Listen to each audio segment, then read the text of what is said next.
আমরা অনেকেই ভাবি সারাদিন বইয়ের সামনে বসে থাকলেই বুঝি ভালো রেজাল্ট করা যায়, কিন্তু বাস্তবতা হলো 10 ঘন্টা আনমনা হয়ে পড়ার চেয়েও 1 ঘন্টা আগ্রহ মনোযোগ অনেক বেশি শক্তিশালী। আজ আমরা জানবো মাত্র 1 ঘন্টার নিখুঁত পড়াশোনা তোমার ব্রেইনে ও ফলাফলে কী প্রভাব ফেলে। ভিডিও শেষে পড়াকে কার্যকর করার 3টি উপায় বলবো, তাই ভিডিওটি শেষ পর্যন্ত দেখুন। চলো শুরু করা যাক। ডিপ ওয়ার্ক ও ফোকাস।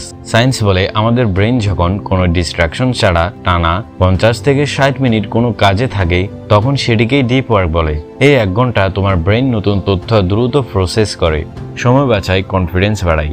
1 ঘন্টা পড়া শেষে যখন দেখবে একটা পুরো চ্যাপ্টার শেষ, তখন কাজের প্রতি বিরক্তি কেটে গিয়ে আত্মবিশ্বাস দ্বিগুণ হয়ে যায়। Long term memory. সাইলেন্ট এনভায়রনমেন্টেই 1 ঘন্টা পড়া সরাসরি ব্রেইনের লং টার্ম মেমোরিতে জমা হয়, যা পরীক্ষার আগে রিভিশন দেওয়া সহজ করে দেয়।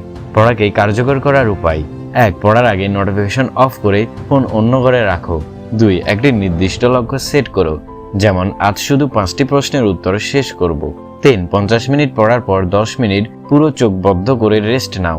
আজ থেকেই 1 ঘন্টার ডিপ স্টাডি চ্যালেঞ্জ শুরু করো। ভিডিওটি ভালো লাগলে লাইক ও শেয়ার করে বন্ধুদেরও জানিয়ে দাও।